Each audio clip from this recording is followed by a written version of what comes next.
personnage que cet Aristide Bruand qui se rendit célèbre comme chansonnier à Montmartre, mais qui choisit de revenir finir sa vie dans un petit village, son village natal, à Courtenay, dans le Gâtinais. 3 Courtiniens aujourd'hui avec nous dans le Car Studio, Henri Neveu, Maurice Huy et Roger Daniel. Aucun de vous ne l'a connu, mais vous vous efforcez tous les 3 passionnément de faire revivre sa mémoire et surtout de reconstituer les détails de sa vie quotidienne à Courtenay. Qui était l'Aristide Bruand de Courtenay? Était-il différent de celui de Montmartre? Marcel Pauget a 84 ans, c'est une des dernières personnes à avoir connu Aristide Bruand. J'étais très jeune quand je connais Bruand, j'avais 10-12 ans. Je parle de ça, c'était en 1917-1920. Et j'habitais à Ébat de Courtenay. Et je vais vous raconter une anecdote. J'allais à l'école avec mes amis, à l'école libre qui est là, rue des Ormes. Alors, en quittant vers 11h30, 3 petits malheureux, on se distribuait notre partie. Moi, j'étais vers la boulangerie Siro à ce moment-là. J'étais très vieux. Alors, je voyais Bruand qui arrivait, sur son journal, sûrement. Alors, je disais, bonjour, monsieur Bruand. Il avait un vocabulaire spécial. Nous, il fallait qu'on soit poli avec lui. Et comment il vous parlait? Ah, il disait, tu as la graine de bagne. Ah, oui, c'était son vocabulaire. Mais alors, il nous les dessous. C'est ces pièces ces grosses pièces de dessous, mais en bronze. Alors, mon camarade, il se mettait en le bas dans Notre-Dame. En 1955, Montmartre, qui est resté fidèle à la mémoire d'Aristide Bruand, quoique Bruand lui ait préféré Courtenay, en 1955, Montmartre a célébré le 30e anniversaire de la mort de Bruand. Sa petite fille par alliance, Jacqueline Tarquinidor, a participé à cet hommage. C'est surtout le souvenir d'un homme très beau, très tendre, et qui avait un profond amour pour les bêtes et pour la nature. Lorsque nous étions à Courtenay, c'était des grandes promenades dans les bois, il m'apprenait les arbres, il m'apprenait les animaux, et puis il avait je répète, il se replongeait et il reprenait des forces au contact de la nature. Il me l'enseignait, et je vous répète, il a fait de moi une amoureuse de la nature. Vous me disiez tout à l'heure également que Aristide Bruand, contrairement à ce qu'on pense un petit peu de lui, était quelqu'un finalement de très timide. Oui, il avait un fond énorme de timidité. D'ailleurs, je pense que vous connaissez sa devise. Si tu n'oses pas frapper, fous un coup de pied dans la porte. Oui. Car c'était évidemment ce qu'il arrivait. Il était très timide. Et il cachait cette timidité sous des ordres très brutaux, très, par moments, nous dirons, argotiques, Oui. et jamais vulgaires. En 1924, l'année précédant sa mort, Bruand écrivit ses souvenirs à Courtenay. Envoyé à Paris pour y gagner sa vie, le petit gars connut le tarif de la crèmerie, de la gargote et du bistrot, où fréquentait la plèbe et la guape des faubourgs. Dans ce milieu, le nouvel implanté, jusqu'alors très réservé et d'un naturel exclusivement timide, se trouvait dépaysé et fort mal à l'aise. D'abord choqué par la trivialité du langage usité en ces endroits peu sélects, il ne tarda pas à en remarquer la saveur émaillée d'expressions imprévues, de locutions imagées dont il reconnaissait l'humour, la puissance et quelquefois la poésie. De même qu'il avait été séduit par l'élégance des langues mortes, de même il fut attiré par l'originalité de ce jargon prime sautier, coloré, vivant, brutal, cynique, mais riche en métaphores pittoresques, en néologismes hardis et en harmonie imitative. Spontanément, il se mit à potasser l'argot, ayant cette fois pour professeur les ambulants de la rue, rencontrés au cours de longues randonnées qu'il aimait à faire sur les boulevards extérieurs. Il s'y promenait surtout la nuit, quand brillaient les interminables rangées de becs de gaz, lueurs sinistres à la clarté desquelles truquait le monde des filles, des pègres et des esclaves. Courtenay est fier de deux choses, non seulement d'abord de Courtenay, parce que le nom de Courtenay est une très vieille famille française, et puis le seul grand homme qu'on ait eu, si on peut l'appeler un grand homme, c'est Aristide Bruand depuis quelques années.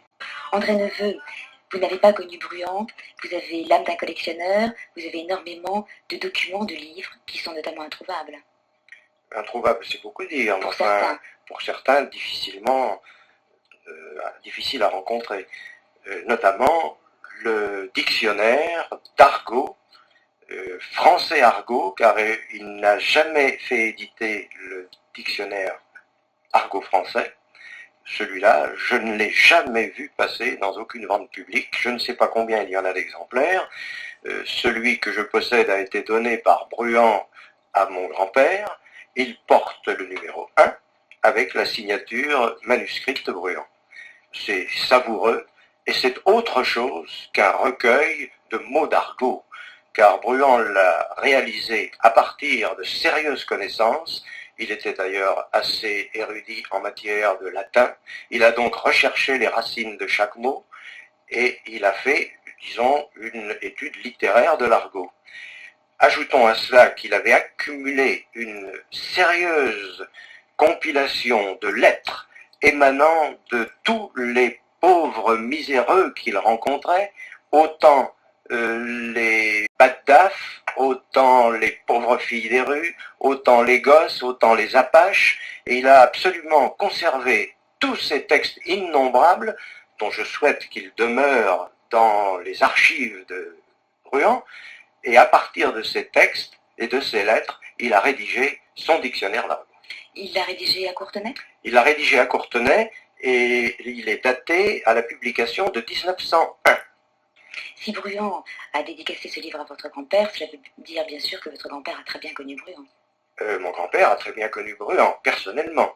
Je pense qu'ils avaient quelques rapports ensemble, encore que je parle de Bruant par ce que m'en a dit ma famille.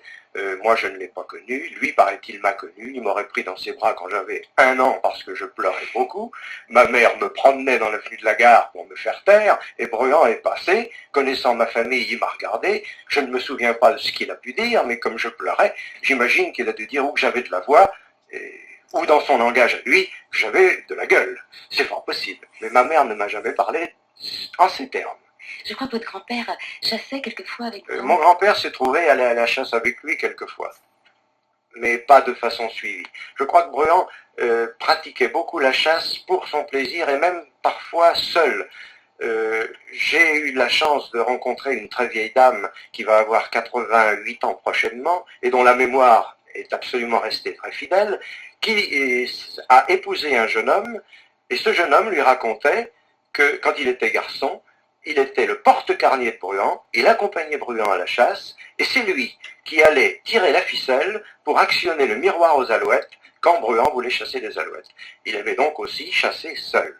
Mais il est chassé également en groupe, notamment dans une ferme qui s'appelle La Richardelle, au sujet de laquelle il a composé un petit poème qui figure dans un de ses livres. Et puis nous l'avons entendu tout à l'heure par la voix de sa petite-fille par alliance, Jacqueline Tarquinidor, qui n'est pas la fille de Mathilde, mais la petite-fille de Mathilde Tarquinidor. Bruant adorait ses chiens. Ah oui, ces chiens le consolaient peut-être un petit peu de la misère des hommes ou des infidélités des hommes. Et il avait beaucoup de respect. D'ailleurs, si vous prenez la littérature, je crois que c'est Courteline qui commence un article, 1 chien, 2 chiens, 3 chiens, tes bottes. Ainsi, il a campé Bruant. Alors ces chiens comptaient énormément pour lui. C'est un personnage dont vous nous parlez qui est très différent de l'image un petit peu tapageuse que l'on peut se faire de Bruant. Considérable. Il est revenu à Courtenay avec l'image qu'il avait à Paris, mais qui ne correspondait pas à sa personnalité profonde. Jacqueline l'a bien dit tout à l'heure, c'était un tendre, c'était un doux, mais le personnage qui s'était composé à Paris et qui se vendait bien en définitive, n'a été qu'un moyen de répondre à la demande qu'on lui faisait en empruntant ce langage. Mais je pense qu'il en souffrait. Et puis ici, à Courtenay, Bruant était un propriétaire terrien. Il vivait un petit peu à l'écart du village de Courtenay, à l'Ifer. Tout derrière, tous les bois qui sont maintenant lui appartenaient. Et puis, voilà, il y avait tous les prés qui étaient autour de la ferme et de la villa, tout ça lui appartenait. Il y avait une propriété importante. La villa et la ferme ont été vendues donc séparément, et vous avez acheté, vous, l'ancienne ferme. Oui, alors ce sont mes beaux-parents. Ce sont vos parents, madame. Oui. Ça a été mis en une vente aux enchères, qui a été morcelée, et puis ils sont portés acquéreurs parce que mon père était marchand de chevaux et les pâtures qui sont là l'intéressaient à l'époque.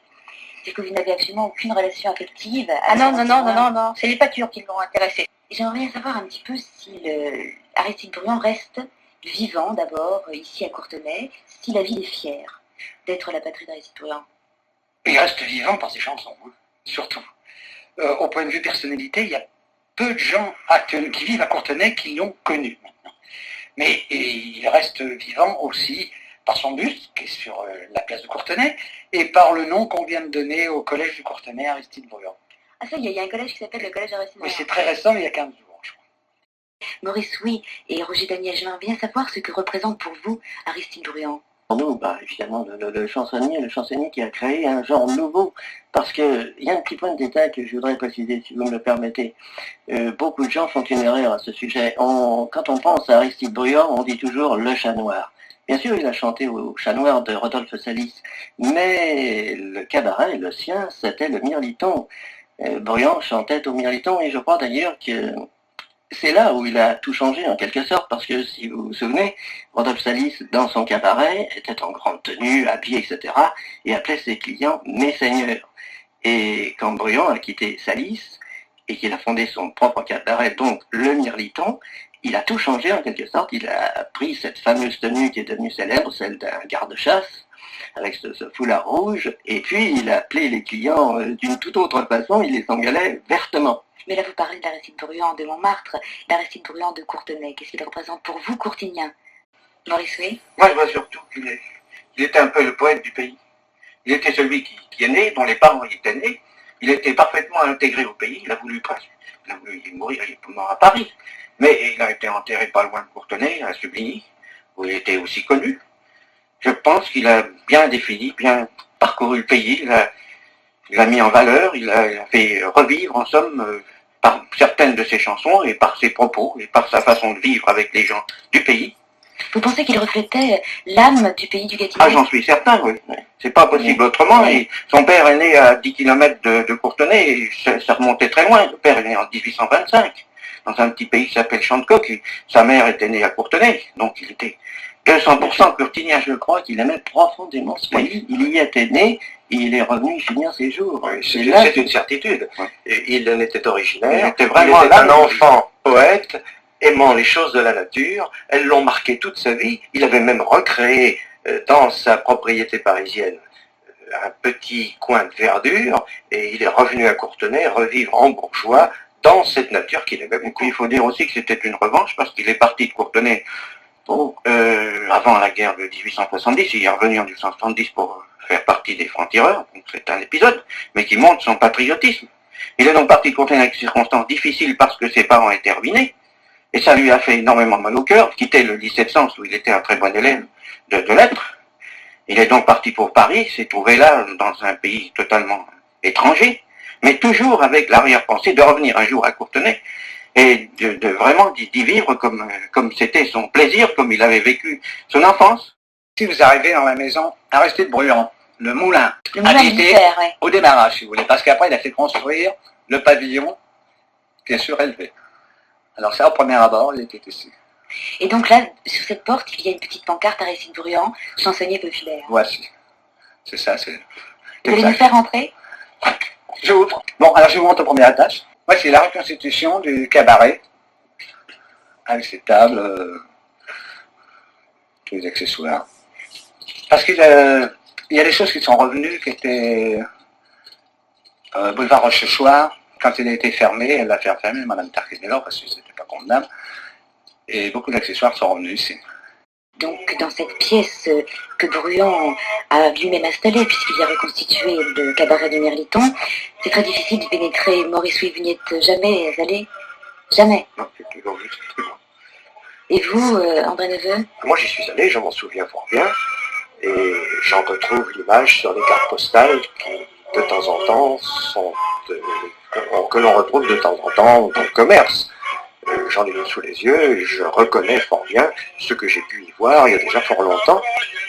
Malheureusement, je ne saurais pas tout expliquer, mais il est regrettable que nous n'ayons pas pensé plus tôt à solliciter l'interview de Madame Coco, qui a été, du temps de Mathilde Tarquinidor et de Brutus Tarquinidor, la femme du garde-chasse de la propriété, qui était la confidente de Mathilde et qui aurait pu nous apprendre bien des choses et bien des souvenirs. Mais vous l'avez vu ce matin, donc Je elle l'ai vous en vu a ce parlé. matin, elle m'en a parlé, et elle m'a expliqué notamment que les assiettes que vous avez pu voir, puisque vous avez visité le cabaret, étaient des assiettes provenant du mirliton, et qu'elles étaient là dans leur jus, comme diraient les brocanteurs. Or, une femme de ménage les a un jour nettoyées de façon intempestive, et elle s'est value les reproches sévères de Jacqueline Tarquinidor, car elle venait d'enlever la poussière qui restait du mirliton et que l'on conservait avec beaucoup de respect. Bruant aimait Courtenay, vous l'avez dit, Maurice Louis tout à l'heure. Est-ce que les Courtiniens le lui rendaient?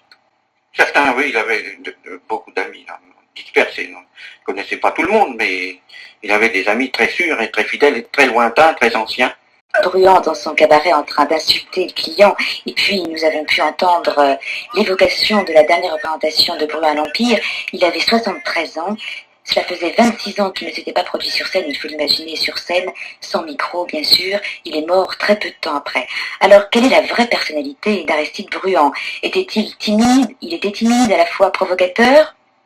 Il avait le sens du commerce? Il était certainement très timide, et il a choisi l'argot pour cacher derrière sa timidité, et l'invective n'était qu'un moyen de cacher sa timidité. Maurice Louis?